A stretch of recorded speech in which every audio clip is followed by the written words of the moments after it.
Good afternoon, everyone. LJ here, the Go Biz Guy, the podcast for entrepreneurs by entrepreneurs. Today, I've got an interesting guest. He's been on the podcast before, and so a total of 270 people already on this. I'm going to introduce Jason Peter. Jason, welcome aboard. Thanks for having me. So let's talk a little bit about your story, if you don't mind, Jason. How'd you get involved with being an entrepreneur? By accident. Okay.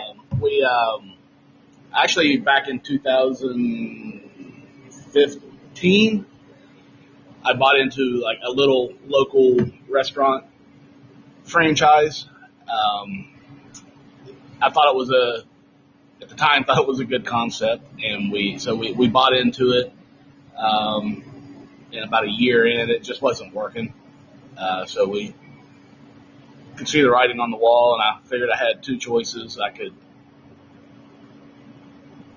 file bankruptcy and walk away and feel horrible, or I could come up with my own concept, do a 180, and see what happened. So we came up with the concept for turning it into what is now Oscar's Breakfast Burgers and Brews, and we haven't looked back since. What was the name of it? I can't. Okay. I'd rather not say. Okay, all right, okay, that's cool. No, not the store. I just wanted to know what your new business venture was called when you made the transition from the store. Oh, it was. So when we left that restaurant, it turned into Oscar's Breakfast Burgers and Brews. Oh, okay, cool. Okay, all right. Yeah, that's what we. Okay, yeah. And that's what then we. Okay. And that has spawned everything that we're doing now. Yeah. So, tell me a little bit about your companies that you set up and everything. Are they under one umbrella, or they each have an LLC? No, they're all independent of each other. Okay, is that for tax benefit or? Yeah, protection benefit. I don't want to intertwine any of them. I want them all to be their own separate entities. Okay. Do you have a board of advisors?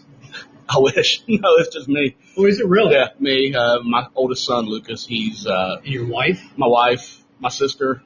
Okay. My youngest son, Noah. Yeah, it's a true family affair. Okay, so you're the team. Yeah.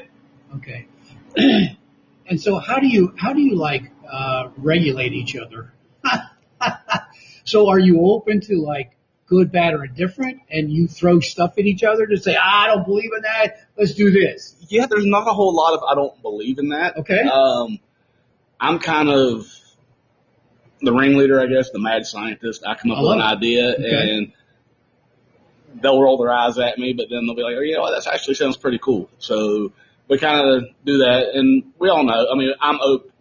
I'm not, obviously, yeah, I'm set on how I want things, but I'm not stubborn enough that I won't listen if Lucas, my oldest son, who is, like I say, he's basically the vice president of everything at this point. But if he listens, I listen to him. When he tells me something, hey, we need to do this, I don't automatically shut it down. I mean, we'll have conversations. All right, well, why? Explain to me why we're doing this or why it would benefit us. So the relationship there is really open. And now that we've got the brewery side of things, my youngest son, Noah, is on that side. So I listen.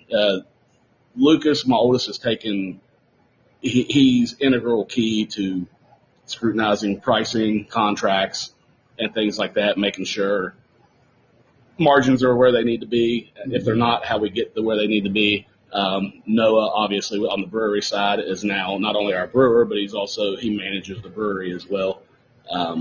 What we need to do here, and things like that. So, do you guys have how did you grow into being successful entrepreneurship? Because some people say, well, I've got a degree in business management or I have an MBA in management. I listened a lot when I were coming up through the years, just the jobs that I had.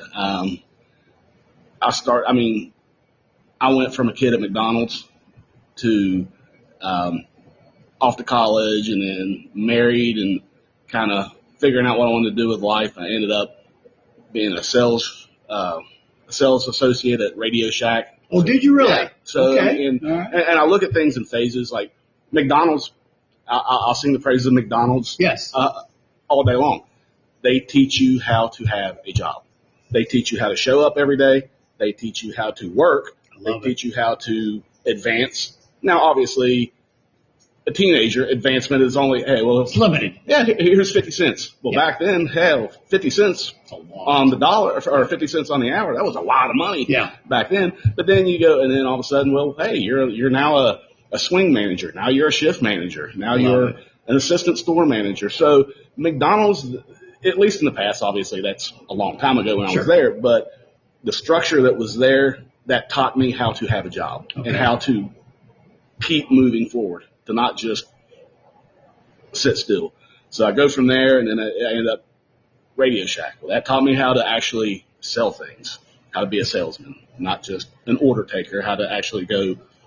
It's a big difference. Yeah, to go tell you what you're not telling me what you need. I'm telling you what you need, basically at that point. So I went from there, and then off from there, I went on to, I worked for Lowe's as a manager at Lowe's for a couple of years. Well, that's huge. Yeah. So then you get to an even bigger corporate structure at that point. Yeah.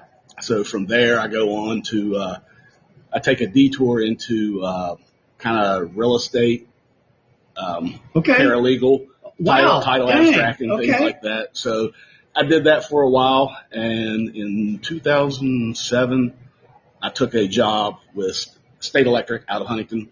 Yeah, big company. Yeah, so and it was more of a support role. I handled contracts and technical support and software agreements and things like that for software. Yeah. So I did that, and then eventually I went into outside sales there.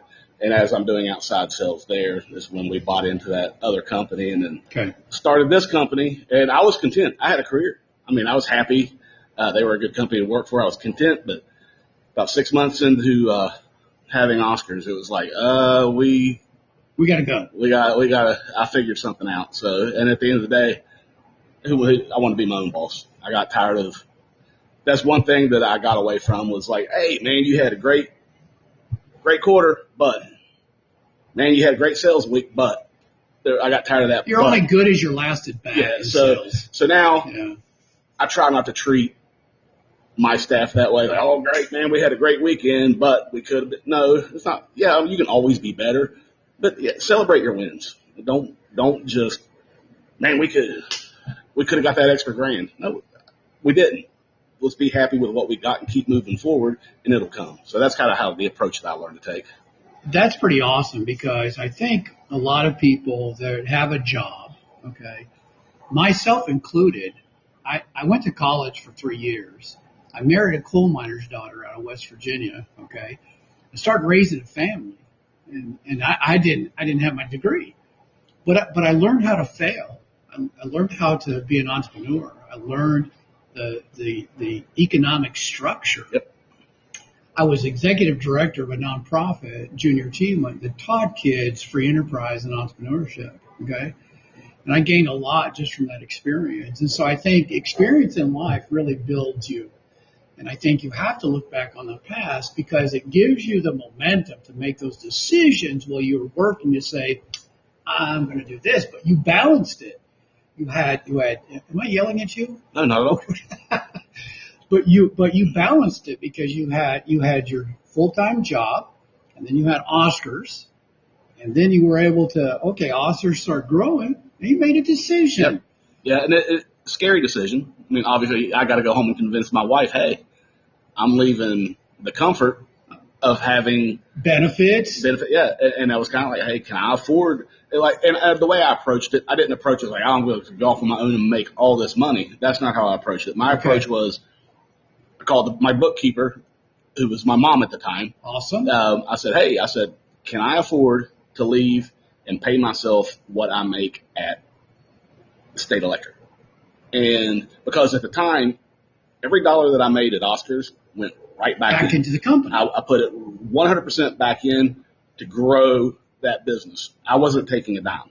So when the time came, I was like, okay, can I afford to pay myself exactly what I make now, afford to go buy health insurance, which at the time it's expensive. Was the Obamacare, I guess is what I don't even know what the actual real term was for it, but affordable health care, which is anything but. However, that's a whole nother conversation. But anyway, can I afford to do that, and can I afford a car payment and insurance because I had a company car. So, Oh yeah, my gosh, that's a huge yeah, jump. so she was like, let me call you back. She called me back. She's like, yeah, you're good. So that was in October. So then I started putting things in motion. November, I kind of spent November trying to talk myself out of it. Did you really? Yeah. I mean, again, because it was scary. It was the unknown. It's that taking that leap of faith. Having numerous conversations with my wife to her credit. Whatever you think's best.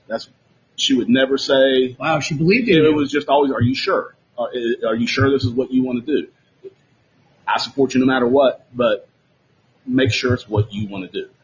So again, November, I'm trying to talk myself out of it, and then December hit, and I'm like, I start burning vacation days at that point. And I walked in on January 2nd and said, hey, I'm done. I'll give you 2 weeks or I'll give you 2 months. It's up to you.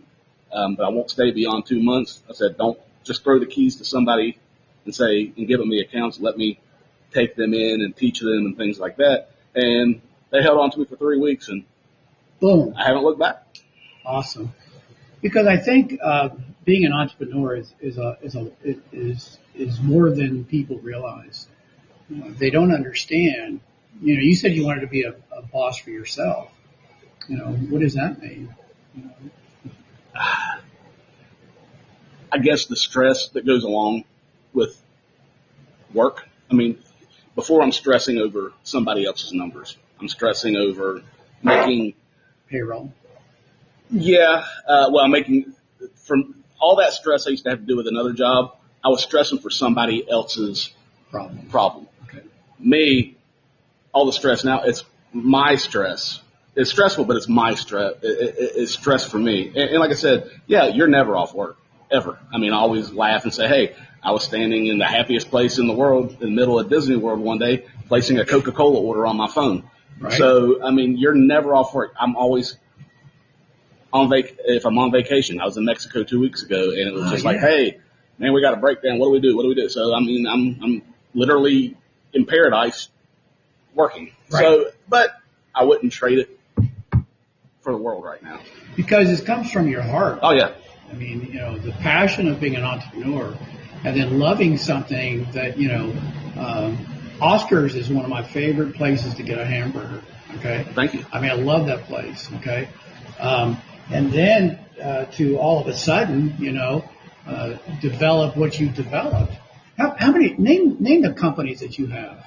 All right. So obviously, Oscar's Breakfast Burgers and Brews. That was our first. Our second one was actually called the Corner Hoagies and Hops. We had that in Huntington. Okay. I probably got a little too aggressive with that one right out of the gate. We're coming right out of a pandemic, and just the product was good. The timing was off, I think. The world was still kind of shut down. So that went about a year, and I made the decision. It wasn't a hard decision for me. Yeah. I always said, I'll give it a year, and if it doesn't gain traction, we'll pull the plug. And that goes back to what you said. You learn from failure. You got to fail to succeed. So, I mean, I don't consider that a true failure. Like I said, I could have probably stuck it out, but I didn't want to. I had other things already in the works that I was focused on. Because after that, we opened 1861 Public House. Who gave you the idea for that? That was just kind of out of the blue one day. I decided I wanted a little bar to go along with Oscar's that was completely different. Okay. And that's what we did. Okay. And I think we it blew up in our face because it turned into a pizza restaurant by accident, but that's okay. Yeah. Great pizza, by the way. Yeah, thank you. So we have that.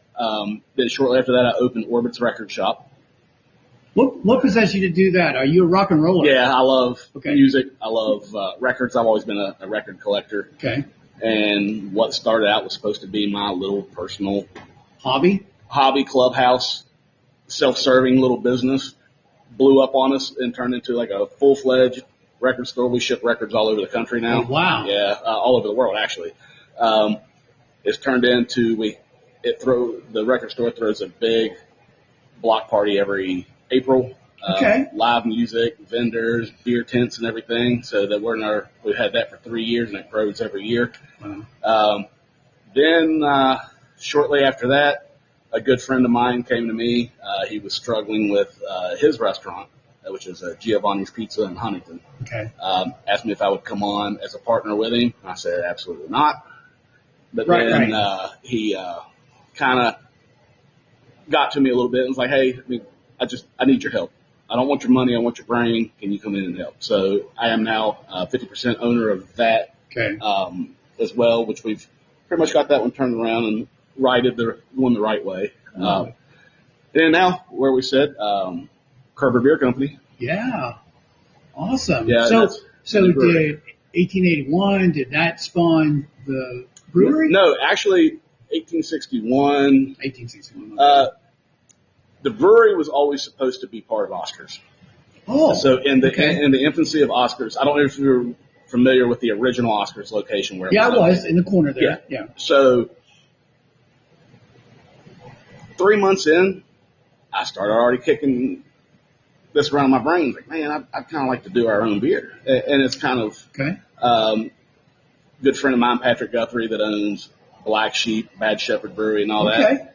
A little bit of influence there. Drew down at the Peddler, a little bit of influence there. It's like, man, they got cool restaurants and they brew their own beer. I mean, that's kind of what I'm into as well. Why can't I do that as well and be a part of this whole thing? And then when we moved, the plan was to always build the brewery onto where Oscars is now. And that would have been tough. COVID hit. So the space that was reserved for like the brew house is now the outdoor patio at Oscars. Oh my gosh. Okay. Yeah. All right. So great venue. Yeah. So, but and it's for the best. But when technically 1861 did spawn this, because as I was building 1861, Melody, who owns this building, Melody Fry, she said, "Hey, I've got this space in the back of my building right next to you. Do you know anybody that'd be interested in it and renting it?" I was like, "Well, let me go take a look at it." I popped my head in here, and it was just like a light went off. I was like, "I want it." She's like, "What?" She's like, "For what?" And I was like, "I want to put a brewery in here." She's like, "What? A brewery?" I was like, "Yeah." And it obviously it looked nothing like it looks now. Oh, I'm sure. This was we're sitting in the old finance offices for the bank next door. Oh, wow. Okay. All right. But anyway, it had ugly drop ceiling in it. It had blue carpet in it. It was just nasty. Where I'm sitting now, there was a closet. There was a bath. It was awful. But I saw it. I mean, as soon as and so we went ahead and took possession of that and secretly started plotting, making plans on how to do this thing because I've never done it before. So we just kind of research and building, and here we are. You know what's cool about because I don't probably have your instincts. Is that a Mothman shirt? No, it's just okay. All right. Okay. T-shirt. Okay. So, but when I have losses, or when I have ideas, I turn on a dime because if I wait too long to have those, they're gone.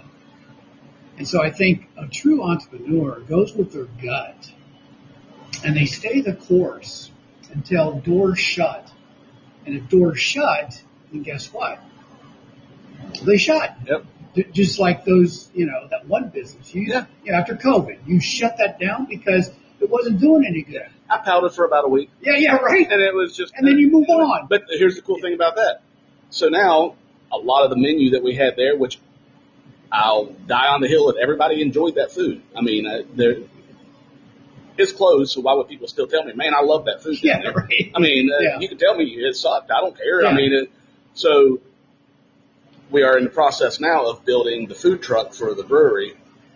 Well, guess what? A lot of the menu items are on the food truck. There. Yeah, so that menu is going to live on through the brewery. Yeah. So it wasn't all bad. Yeah, right. So that is the fact that an entrepreneur turns on a dime in order to make things happen. And I think, to be honest with you, I'm helping an individual, okay, but her business is growing, and I'll share some stuff with you later on. But she called me and she said, hey, I want to pick your brain. I want you to help me, and I want you to help me grow the business. And I love diving into an entrepreneur's bailiwick, if you will, or their ship, because I think this is terrible for me to say this. I don't think the Chamber of Commerce is going to help you. Okay. I don't think SBDC, Small Business Development, they're not going to help you. Okay. It's the network that you've developed of people, and it is all about relationships. Okay. People say, well, how many people do you have on your podcast? Well, quite a few. You know, I push it out to over 100,000. There's a B or something right there, so it won't snap at you. But I push it out to over 100,000 people. You know, just today I pushed out a podcast to almost 1 million people on a special group.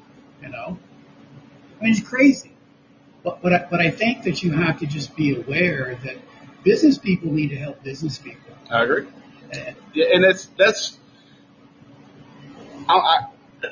people say it to me, and I guess I finally believe. I'm not the typical business person or entrepreneur. Like, yeah, you are. I guess you are an entrepreneur. Okay, and gut right here, yeah, you are. But the thing with me is, I've tried to build my businesses based on what I like.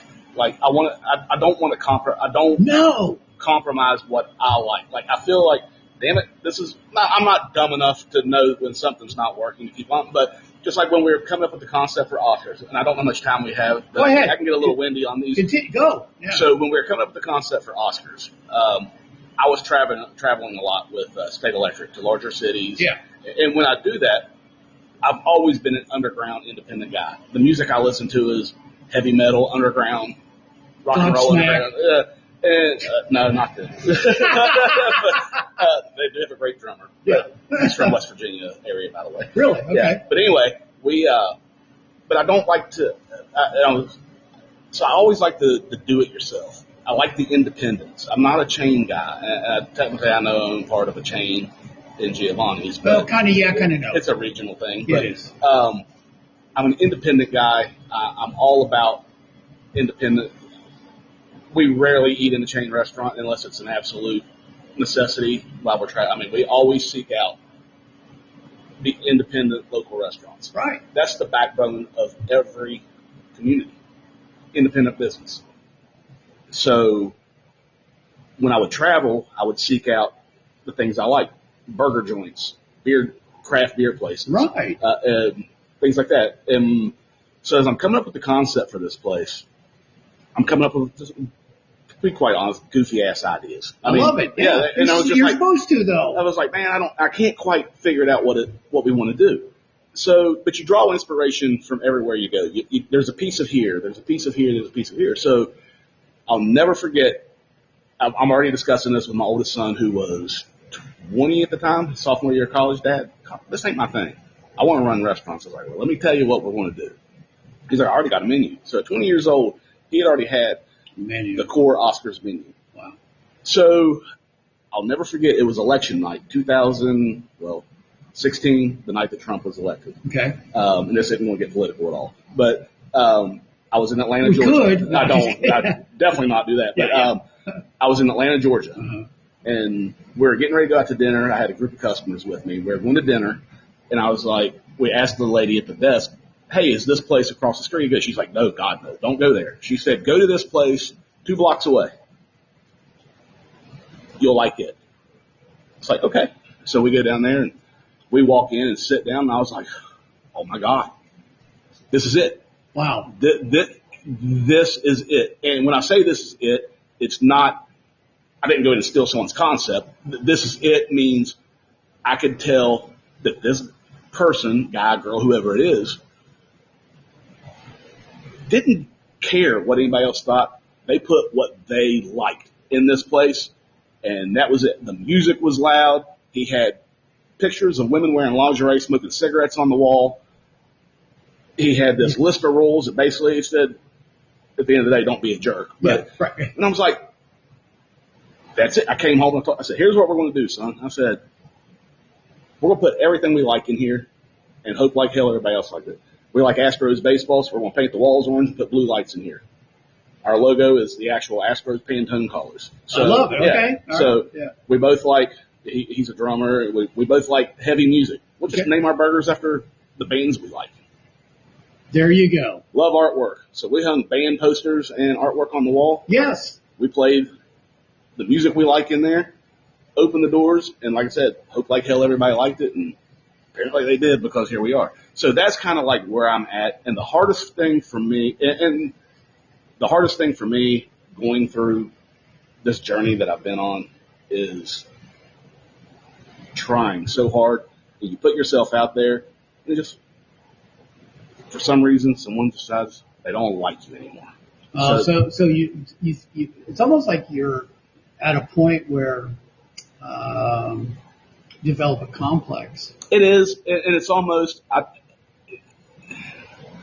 don't know what it is. It's the weirdest thing, because Is it your ego playing tricks on you? I don't think I have an ego. I don't know. Maybe it's like I'm so independent and I'm so underground, and I want to give back. That's my big thing. Is like I just want to help everybody. Like I love all my employees. I mean, you can't help it. Obviously, you have to do hard things in business with employees and things like that. Yeah. But at the end of the day, I want to make sure everybody that works for me likes working for me. Again, you're not going to make everybody happy. And I donate to everybody that comes along. I do this, I do that. But then, just for whatever reason, can't stand that guy. I'm like, oh, what I did. So that's being an entrepreneur. That's where the journey gets hard for me. Mm-hmm. So, but I kind of got off track there. No. I think that what's very cool is that, again, and folks, this is maybe too much information for you, but I was using the bathroom at 1861, and I got to say, I love the pictures there because it had Dumb and Dumber guy. Yeah. I mean, and I was visualizing the movies every time I saw a picture. Yeah. Okay, those are things you like. Yeah, and you have to laugh. And like I said, I did. The Oscars bathroom, there's a picture that's hung in there since day one. People get mad and rip it off the wall. What? Yeah, they can't take a little joke, but because it is a joke. Yeah, it's a joke. There. Yeah, and so just level off and everything, Yeah. and so I would advise, and you probably already get this from your wife.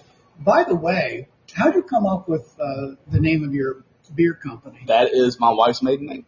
Okay. Yeah, her last name is Kerber. So obviously, I think my wife is the coolest person on the planet. So yeah, and I always thought that Kerber sounded like an awesome name for a beer. Yeah. And her dad's been really important in my life as well. Okay. So he's been Is that German? Yeah. Okay. So it looks German. I mean, the way. Yeah. And even the logo's got German identity to it. Yeah. So when we were there used to be a Kerber Brewing in Toledo, not Toledo, Toledo, I think. Okay. But Prohibition killed it for the most part. So obviously it's 100 years gone. Yeah. But we'd always seen the stuff out there. So I always kind of shied away from that name when we were coming up with the name for the brewery. Okay. But for whatever, I just kept coming back to it. Like, man, it just sounds like a cool name for a beer. And we went with it. Yeah. So from an entrepreneur's perspective, you've got to, like, if things keep on coming over to you and you really want to, like, focus in on them, right? Then just, again, go with your gut, because you'll never, ever, ever, ever regret your gut. You might make some mistakes. No, I agree. Okay? But when your gut tells you this is the road to go, I mean, I don't want to go into the story, but I lost a huge amount of money just recently on an investment, okay? And I'm turning the dial, right?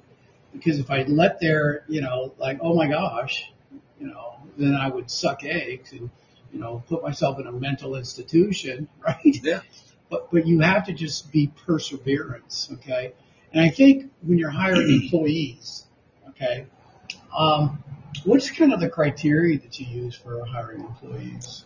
Because I got to tell you, your pizza maker rocks. Yeah, so that's Jason. I think he's on his about 8th stint with us in some capacity, but he rocks. No, he came to us via Oscars years ago, and then he'll leave to go. I mean, and he's always leaving to do work in a family member's business or things like that. And finally, this last time he came back, he's like, man, I was like, would you stick around this time? I said, you always have a job with me. He's a great employee. I said, you always got a job with me. I said, just stick around. I said, we pay okay. We try. We pay above the average for this industry in this area. We try. I mean, again, we're an independent business. Razor thin margins in the restaurant industry. So sure we do what we can. Do you bonus out any of your employees? We try.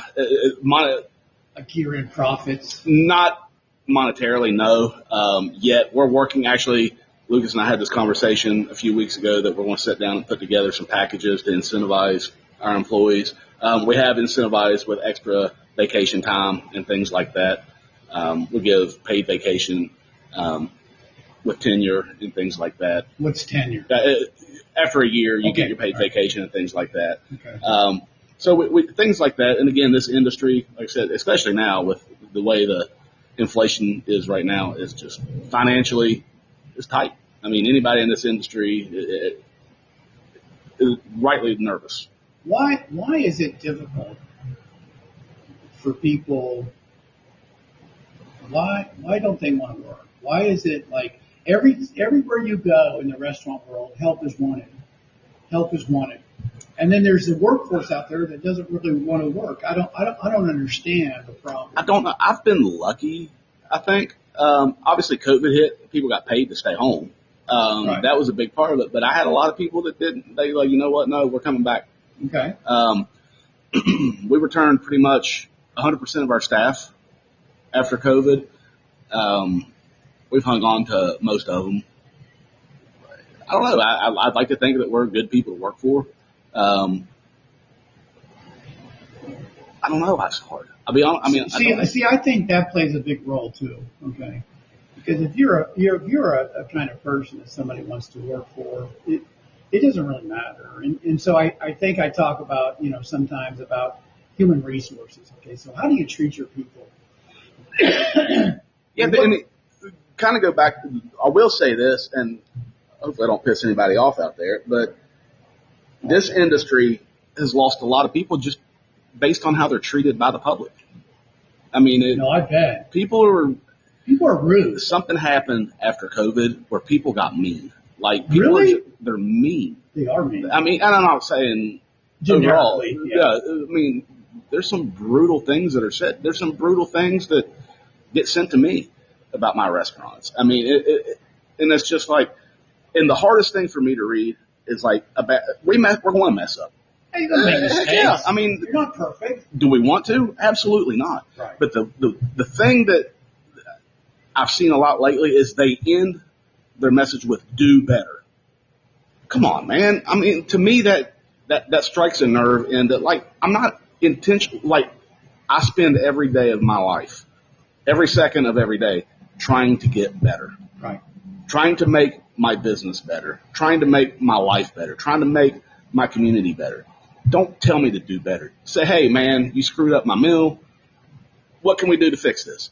Man, I'll take care of you. I'm not intentionally going to sell you crappy food, or I'm not going to screw up. We don't intentionally try to make anybody not come to see us. I mean, that's the goal, is I want you to keep coming back, keep coming back, keep coming back. And we'll be super respectful, but we just ask you to be nice in return. I mean, we're not being mean, but that's the one thing lately that just hurt. It almost hurts when they say do better. I'm like, I'm not trying to do bad. Right. I mean, like I said, I spend every day of my life trying to do better. And that's been, if you were to poll everybody who's left the service industry, that is probably the number one reason, is the abuse that they've taken over the last few years. And I don't know what it is. It's interesting because usually when I go out and I talk to, what's her name in there? Oh, Haley. I asked her a bunch of questions, okay? And I always do that when I'm served, okay? Because I want to get to know the person. I want to get to hear maybe the drift of their comfort working and whether or not they have aspirations for other things. One of the things that, I don't know whether you know the Taco Brothers, but the Fratelli Brothers. Yeah. Okay. So Juan and all those guys. One of the good things that they have is when they do training, they sit down with all their employees and they have like, okay, here's our code of ethics. Okay. And I don't know whether they're abrupt with it, but they say, listen, if you can't really adhere to these, then you probably ought to lock the door.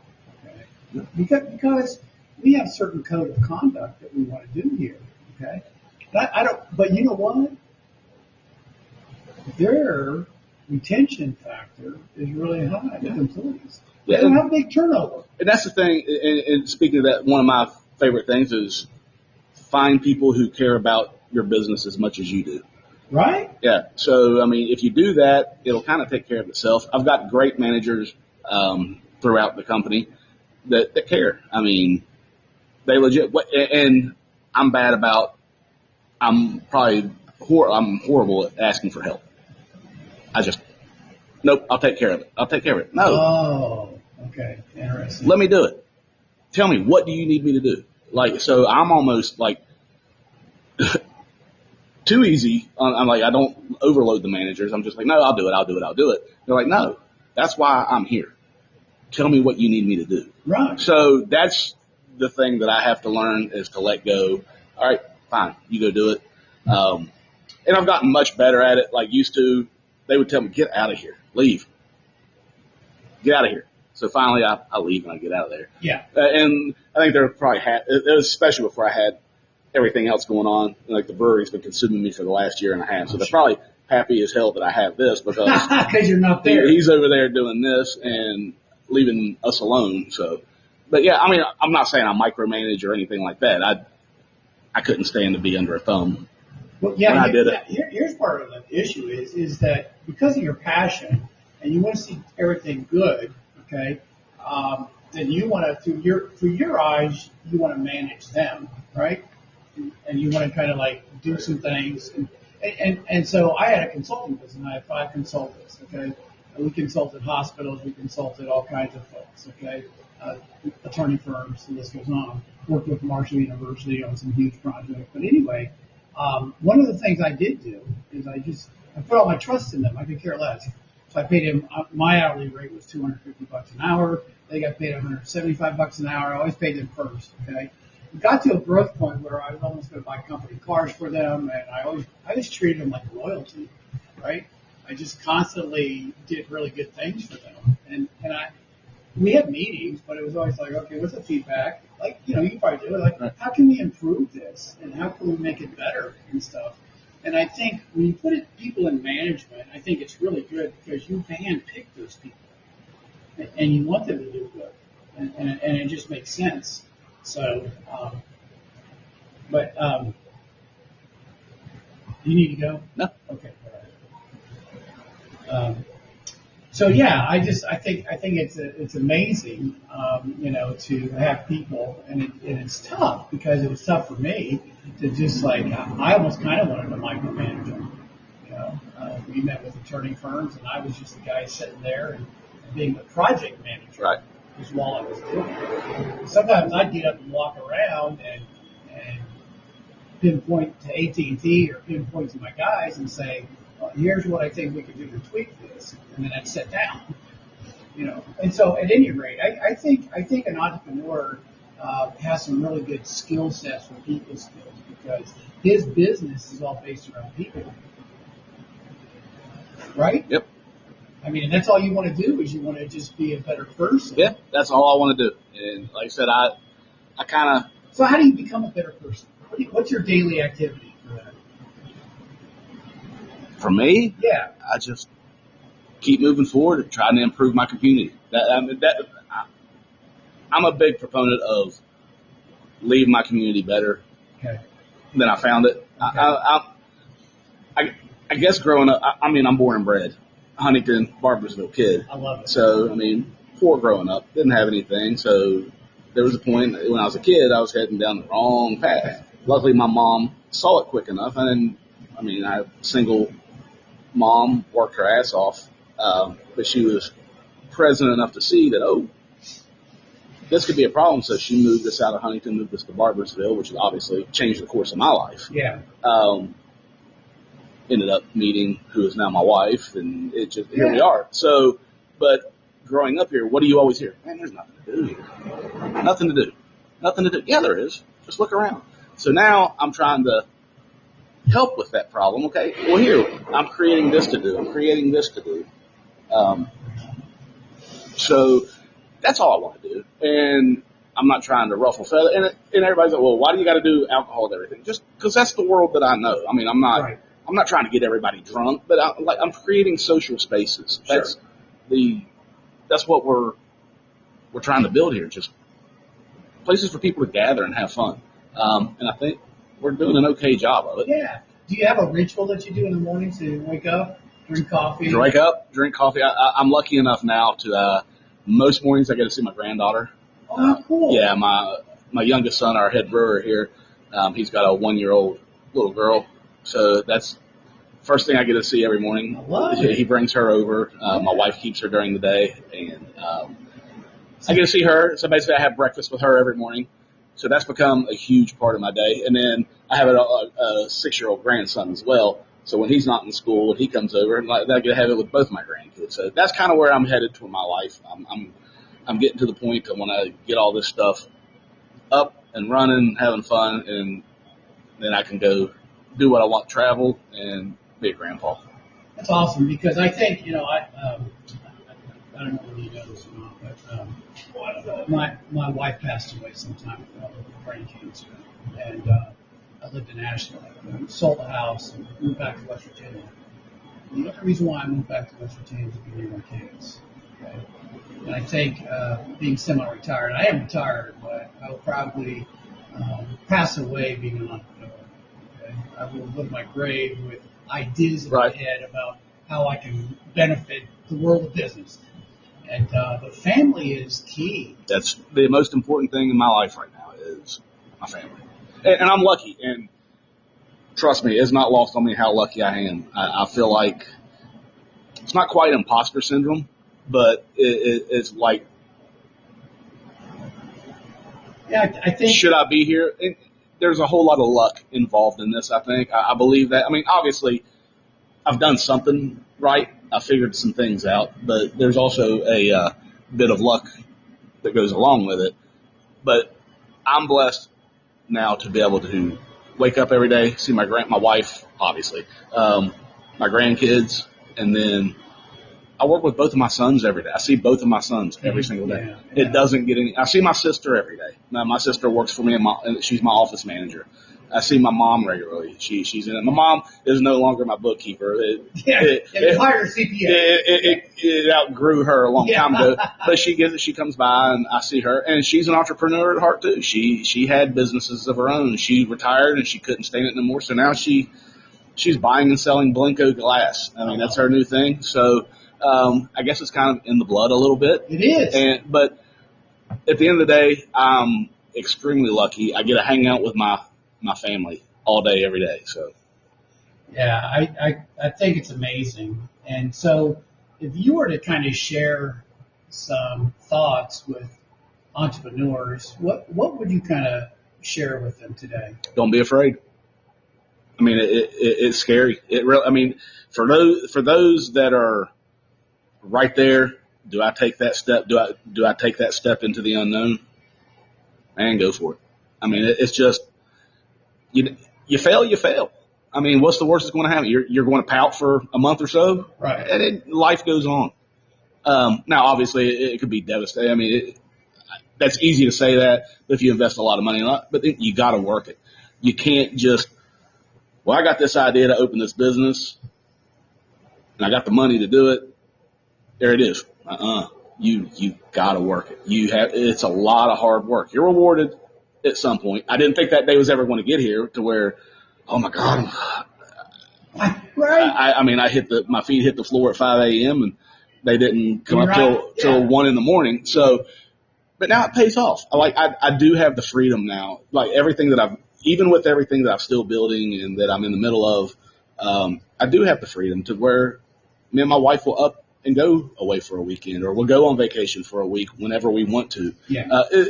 We're not crazy. I mean, right. I'm not wealthy by any means, monetarily. I mean, I'm wealthy with my family and things, but just go for it, man. Mm-hmm. Just do it. I don't know.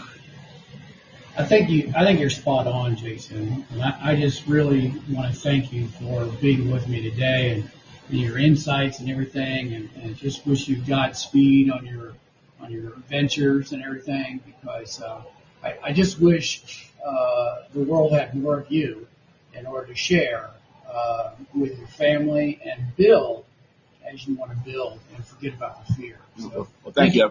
And I can't end without thanking you for all your support that you show us online every day. You're always sharing our stuff. You're always commenting on our stuff. So that's huge. And like I said, you don't have to support an entrepreneur and a small business.